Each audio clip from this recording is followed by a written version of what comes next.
Assalamualaikum warahmatullahi wabarakatuh. Alhamdulillah, alhamdulillahirabbil alamin. Assalatu wassalamu ala asyrofil anbiya'i wal mursalin wa ala alihi washabihi rasulillahi ajmain. Amma ba'du. Puji syukur kehadirat Allah karena hari ini kita bersama-sama bisa hadir dalam kegiatan perkuliahan kita pada hari ini dalam keadaan sehat walafiat. Sebelumnya kami mengucapkan terima kasih kepada Bapak Dosen Pengampu, yakni Bapak Dr. Anwar Rashid SPD MSI, dan juga rekan-rekan yang sudah berkenan untuk melihat kami presentasi pada hari ini.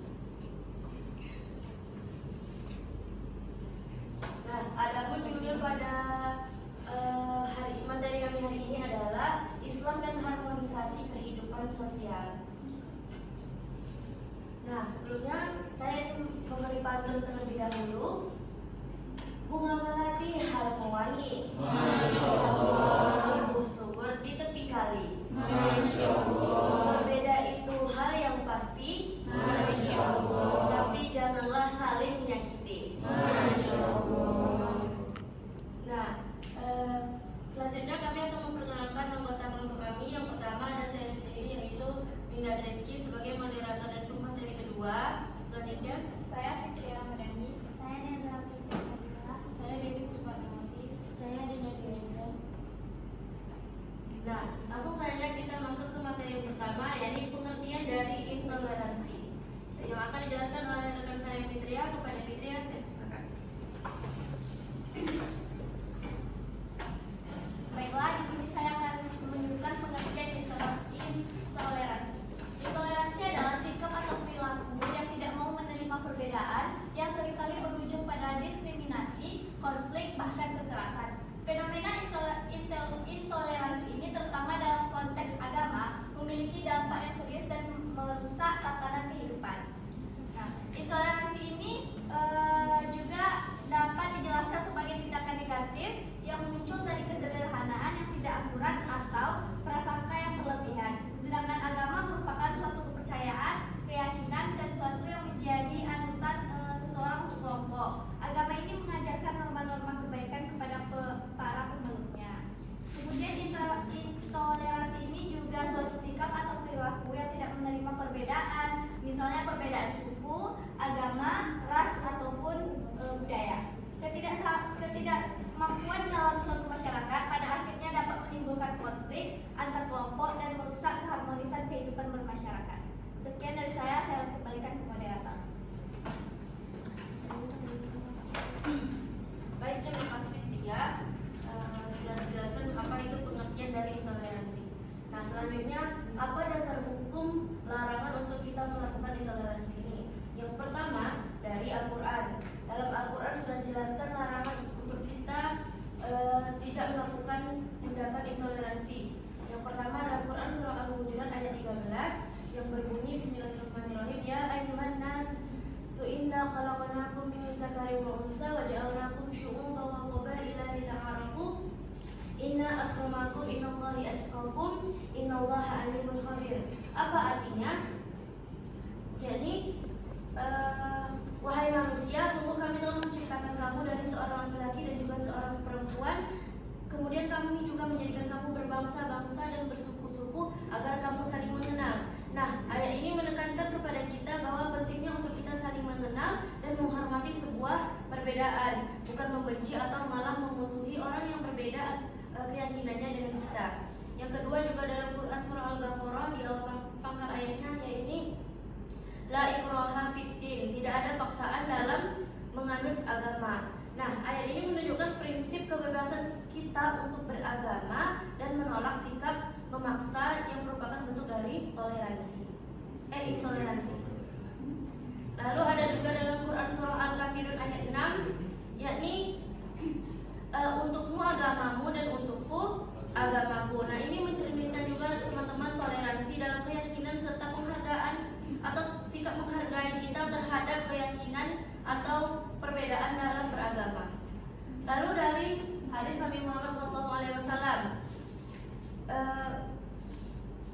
Nabi Muhammad SAW berkata, barang siapa yang menyakiti seorang zimmi atau non-muslim yang dilindungi, maka aku akan menjadi musuhnya pada hari kiamat. Hadis riwayat Abu Daud. Nah, hadis ini menunjukkan bahwa Islam itu melindungi hak-hak orang yang non-muslim yang hidup berdampingan dengan umat Islam. Seperti kita di Indonesia itu kan kita lebih mayoritas dibandingkan umat-umat yang non-muslim.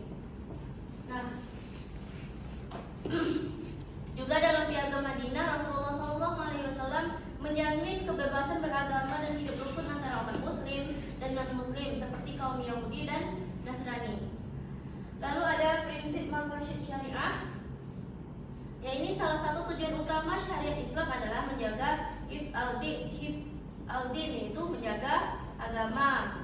Hifzu al-nafs, yakni menjaga jiwa, dan juga hifzu al-id, yaitu kehormatan. Nah, intoleransi ini bisa mengarah pada pelanggaran terhadap ketiganya, terhadap menjaga agama, menjaga jiwa, dan juga menjaga kehormatan.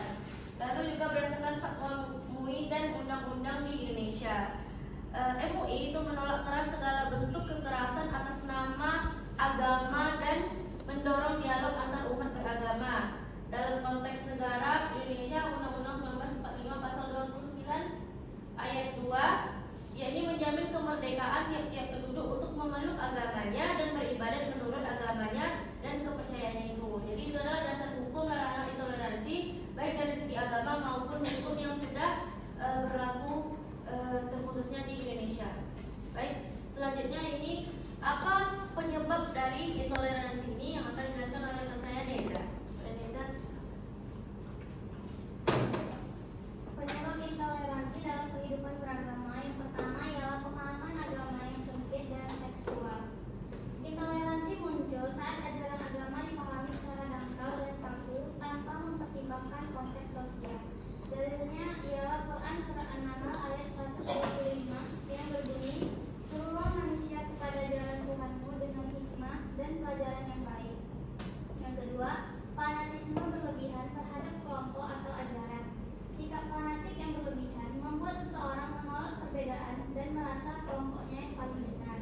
Hadisnya, barang siapa yang menyeru kepada asabiyah fanatisme, maka ia bukan dari golongan kami. Hadis riwayat Abu Daud. Yang ketiga, kurangnya pendidikan toleransi. Minimnya pendidikan karakter dan wawasan multikultural menyebabkan masyarakat tidak terbiasa menerima keadaan. Dalilnya, kami menjadikan kamu berbangsa-bangsa dan bersuku-suku agar kamu saling mengenal. Quran Surat Al-Hujurat ayat 13. Yang keempat, pengaruh media sosial dan hoax. Pengaruh media sosial dan hoax, penyebaran berita palsu, ujaran kebencian dan provokasi di media sosial memperkuat sikap intoleran. Hadisnya, cukuplah seseorang dianggap berdusta jika ia menceritakan semua yang ia dengar. Hadis riwayat Muslim. Yang kelima, kepentingan politik dan kelompok tertentu. Agama sering dijadikan alat untuk kepentingan politik dan kekuasaan yang menyebabkan konflik. Dalilnya ialah, dan janganlah kamu mengikuti orang yang hatinya telah kami lalaikan dari pimpinan kami. Quran Surat Al-Kahfi ayat 28. Baik, terima kasih juga sudah dijelaskan apa penyebab dari intoleransi. Lalu selanjutnya tentunya akan ada dampak dari toleransi ini yang akan dijelaskan oleh rekan saya Fatma.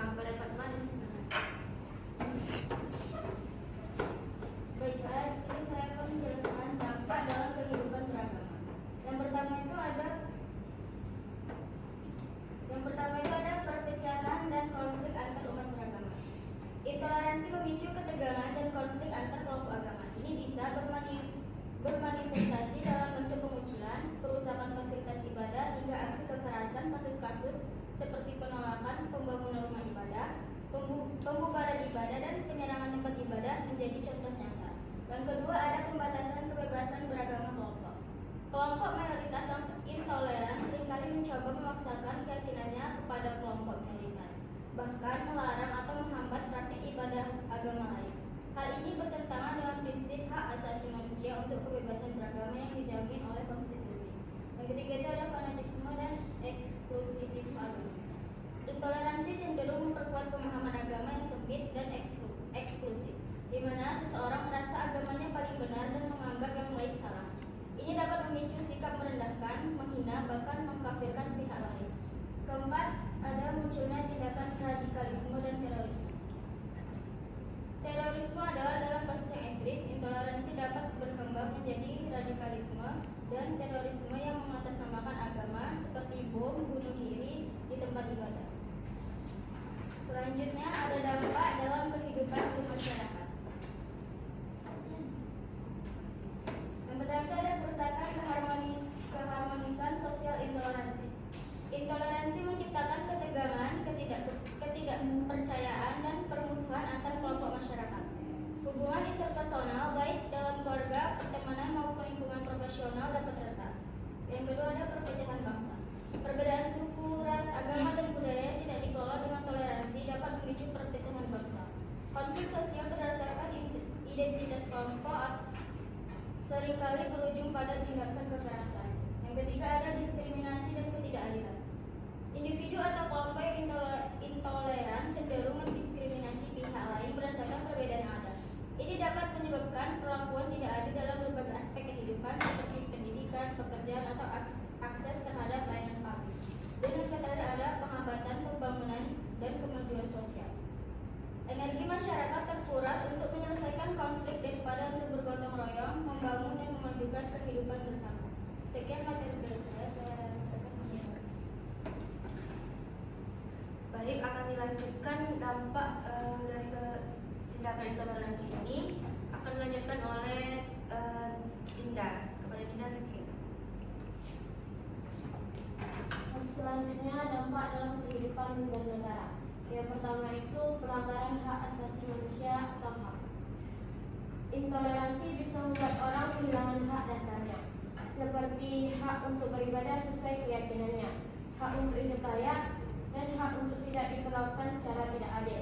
Padahal hak-hak ini dijamin oleh Undang-Undang Dasar 1945 dengan hukum internasional seperti Deklarasi Universal HAM. Jika hak-hak ini terus dilanggar, maka nilai-nilai kemanusiaan dalam kehidupan bernegara akan semakin luntur. Yang kedua, ancaman terhadap persatuan dan kesatuan bangsa. Semboyan kita yaitu Bhinneka Tunggal Ika yang artinya berbeda-beda tapi tetap satu bisa rusak karena intoleransi. Jika masyarakat terus bertengkar karena perbedaan suku, agama, dan pandangan, maka persatuan Indonesia bisa terancam. Konflik horizontal ini bisa semakin sering terjadi dan menciptakan perpecahan dalam kehidupan sosial maupun politik. Yang ketiga, melemahnya kedaulatan hukum. Banyak kasus intoleransi tidak ditangani dengan serius oleh aparat hukum. Kadang-kadang bahkan muncul aturan yang membatasi kebebasan beragama atau berpihak pada kelompok tertentu. Hal ini membuat masyarakat jadi tidak percaya lagi pada hukum dan pemerintahan dan bisa menimbulkan sikap apatis atau keinginan untuk main hakim sendiri. Yang keempat, citra buruk di mata internasional. Jika banyak terjadi intoleransi, dunia luar bisa menilai Indonesia sebagai negara yang tidak menghargai keberagaman dan tidak demokrasi. Akibatnya, hubungan dengan negara lain bisa terganggu, termasuk dalam hal kerjasama ekonomi dan investasi. Citra buruk ini juga bisa berdampak pada turunnya minat wisatawan asing dan ketertarikan pelajar luar negeri untuk datang ke Indonesia. Selanjutnya ada fenomena intoleransi. Indonesia punya banyak perbedaan mulai dari suku, agama, hingga budaya. Sayangnya masih ada banyak contoh intoleransi yang terjadi di berbagai daerah. Berikut beberapa contoh nyatanya. Yang pertama, penolakan atau pembubaran kegiatan keagamaan. Beberapa kelompok sering membubarkan kegiatan keagamaan orang lain seperti ibadah di rumah atau acara keagamaan tertentu. Padahal setiap warga negara berhak menjalankan ibadah sesuai agamanya, selama tidak mengganggu ketertiban umum. Hal ini mencerminkan belum kuatnya pemahaman tentang toleransi di sebagian masyarakat. Yang kedua, merusak tempat ibadah. Ada kegiatan di mana gereja, kelenteng atau tempat ibadah lainnya dirusak oleh kelompok tertentu yang tidak menyetujui keberadaannya.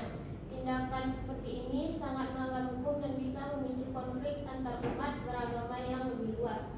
Yang ketiga, penolakan pendiri rumah ibadah. Misalnya pembangunan tempat ibadah dan muslim sering ditolak warga, seperti yang terjadi di Cilegon. Penolakan biasanya berdasarkan alasan mayoritas, meskipun sebenarnya semua agama memiliki hak yang sama untuk membangun tempat ibadah. kurangnya kesadaran terhadap prinsip toleransi dan hak konstitusional. Yang selanjutnya, diskriminasi terhadap kelompok mayoritas. Orang atau kelompok jumlahnya sedikit sering diperlakukan tidak adil, bahkan ditolak dari jabatan atau pegawai publik hanya karena agamanya berbeda.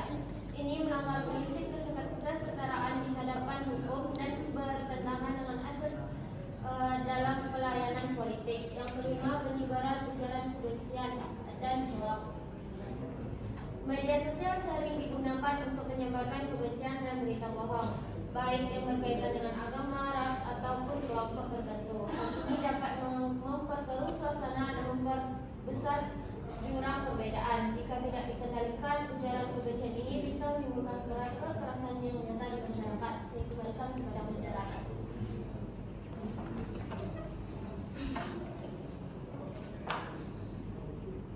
Baik, itulah tadi pemaparan materi dari kami, mulai dari pengertiannya, dasar hukumnya, penyebabnya, dampaknya, dan juga fenomena-fenomena intoleransi yang ada di sekitar kita. Nah, kesimpulannya adalah seperti yang kita ketahui, Islam adalah agama yang membawa misi rahmat bagi seluruh alam, termasuk dalam kehidupan sosial ini. Dalam ajaran Islam, harmonisasi sosial itu dibangun melalui sikap toleransi, saling menghargai, dan menjaga ukhuwah antar umat. Intoleransi itu bertentangan sekali dengan nilai-nilai dalam Islam dan biasanya muncul karena pemahaman keagamaan kita itu yang masih sempit, fanatisme, serta kurangnya pendidikan dan dialog yang sehat yang kita dengar sehari-hari. Nah, dasar hukum Islam itu jelas menolak segala bentuk intoleransi karena dapat menimbulkan dampak-dampak negatif seperti perpecahan, konflik sosial, bahkan kekerasan yang akan kita alami. Dampaknya ini tidak hanya merusak hubungan antar individu, tetapi juga pastinya akan mengganggu stabilitas dan kedamaian masyarakat. Oleh karena itu, kita sebagai umat Islam hendaknya menjadi teladan dan menerapkan nilai-nilai toleransi demi terwujudnya kehidupan sosial yang damai, adil, dan harmonis, serta yang pastinya sesuai dengan ajaran Islam. Nah, karena sudah selesai pemaparan materinya, kita lanjutkan dengan sesi pertanyaan. Silakan kelompok 1 pertanyaannya.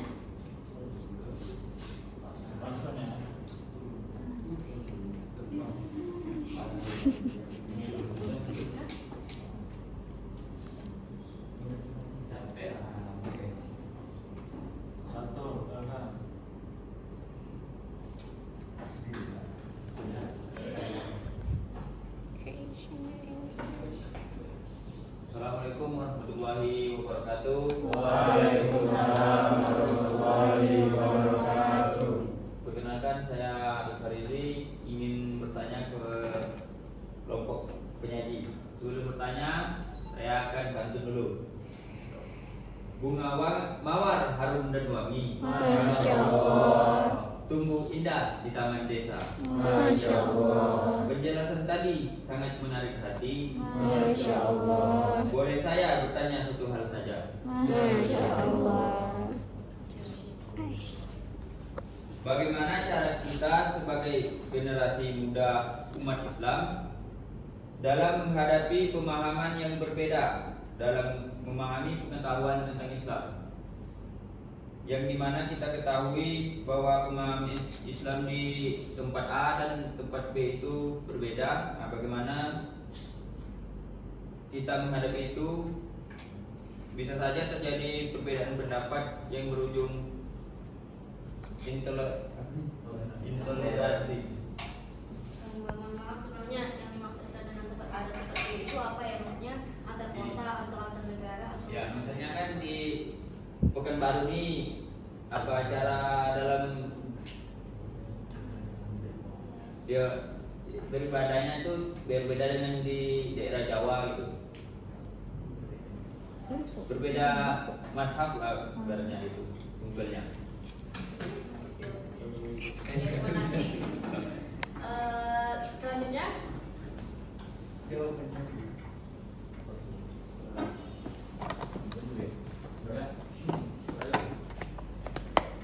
Assalamualaikum warahmatullahi wabarakatuh. Waalaikumsalam warahmatullahi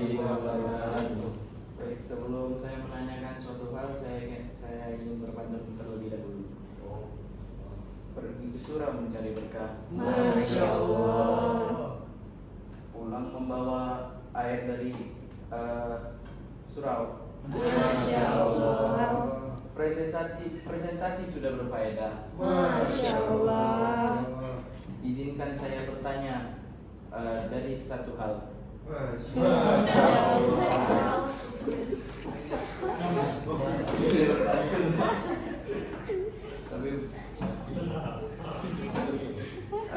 Jadi saya ingin bertanya dari pertanyaan yang misalkan tempat ibadah.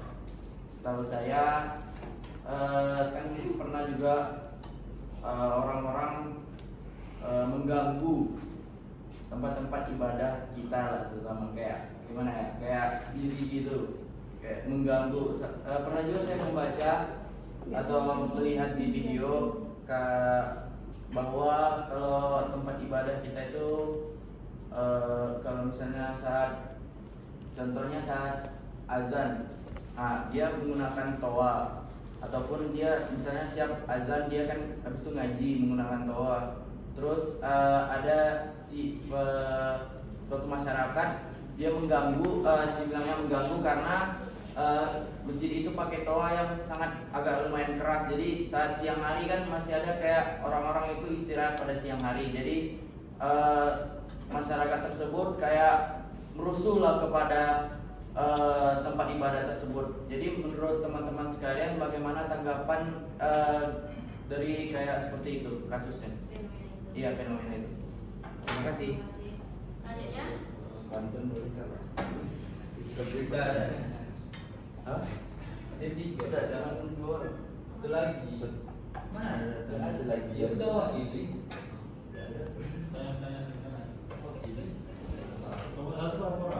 Tiga lah. Satu lagi tak datang. Oh, ada tanda. Iya. Itu aja lah. Boleh nanti jawabannya di semuanya jawab ditambahkan. itu tadi siapa namanya? Yang menjawab. Oh, itu lah.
Bisa gitu.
Bagaimana cara kita sebagai generasi muda umat Islam dalam memahami perbedaan pemahaman antara sesama umat Islam seperti di Pekanbaru dan di Jawa agar tidak menimbulkan intoleransi? Benar? Kita sebagai generasi muda harus sadar bahwa perbedaan cara beribadah atau tradisi di kalangan umat Islam itu hal yang wajar. Misalnya ada yang zikirnya keras, ada yang pelan, ada yang pakai kunut, ada yang tidak. Semua itu masih dalam Islam dan punya dasarnya masing-masing. Yang penting adalah saling menghargai. Jangan merasa diri kita yang paling benar dan orang lain pasti salah. Kalau kita melihat perbedaan, lebih baik kita cari tahu alasannya, bukan langsung menilai buruk. Kalau kita bisa saling terbuka, saling belajar dan tidak mudah menghakimi, maka perbedaan itu tidak akan jadi masalah. Justru perbedaan itulah yang membuat Islam jadi kaya dan penuh hikmah. Intoleransi muncul karena tidak mau memahami orang lain. Bagaimana? Oke, terima kasih. Terima kasih ya.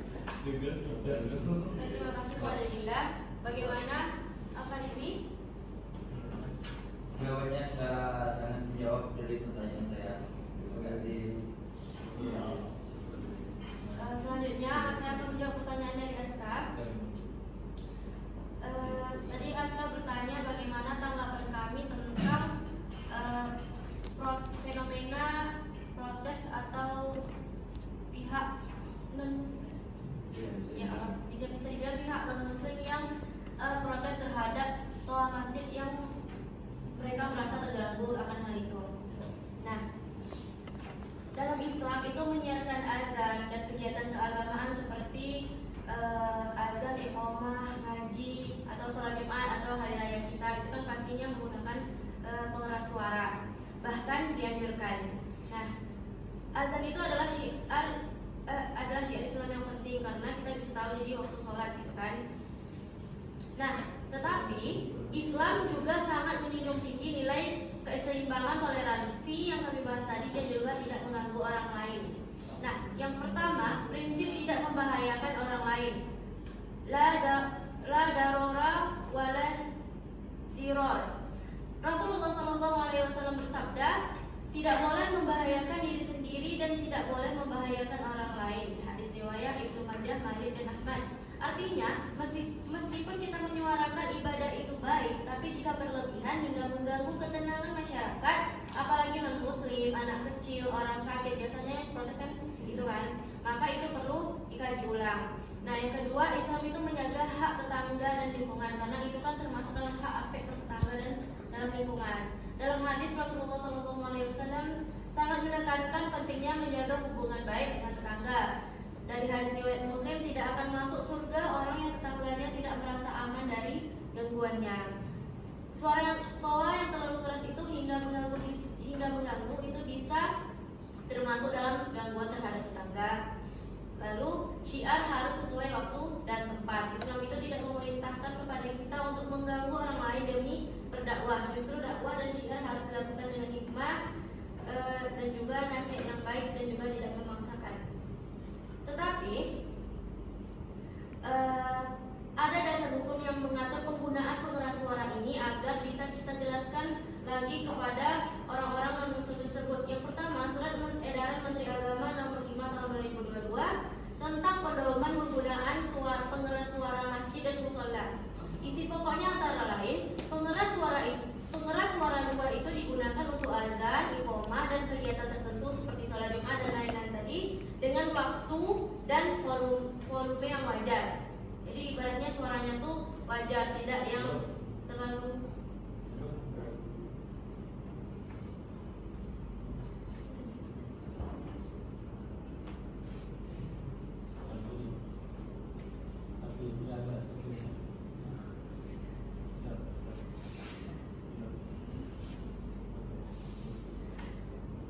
Lalu pengeras suara ini juga digunakan untuk keperluan internal jamaah seperti ceramah atau tadarus. Yang biasanya kan bulan Ramadan itu tadarus pun menggunakan pengeras suara. Lalu volume pengeras suara itu diatur sesuai kebutuhan dan tidak melebihi ambang batas kenyamanan masyarakat sekitar. Karena kan kita juga bisa yang menganggap-anggap maksudnya apa ya?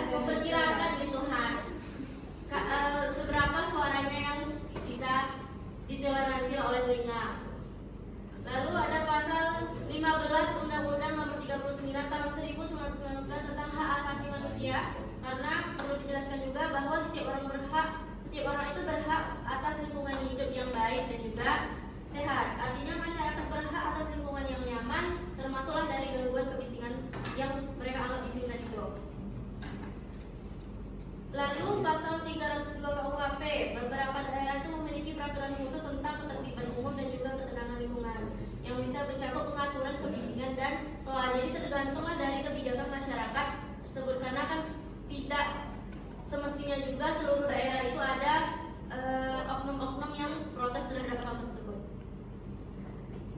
Jadi, jika masyarakat atau oknum tersebutlah protes terhadap kebisingan yang telah berlaku, jangan langsung kita seolah-olah merasa paling benar bahwa ini Islam gitu, ini agama kami berhak untuk melakukan ini.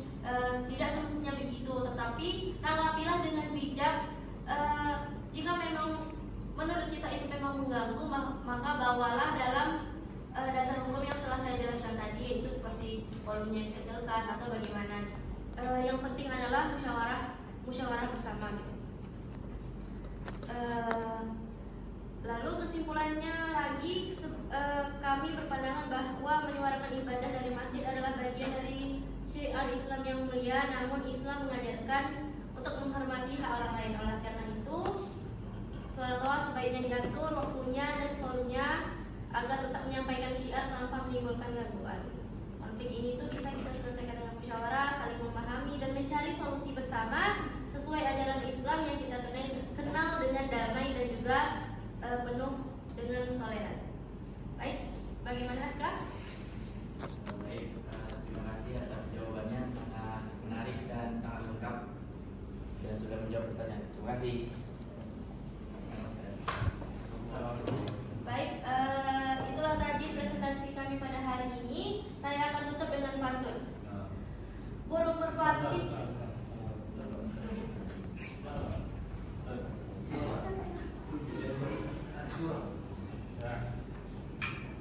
Sekian presentasi kami pada hari ini. Saya akan tutup dengan sebuah pantun. Burung merpati terbang tinggi, Masya Allah. di ranting pohon jati. Masya Allah. Islam damai bukanlah dengki. Masya Allah. Jauhilah intoleransi di dalam hati. Masya Allah.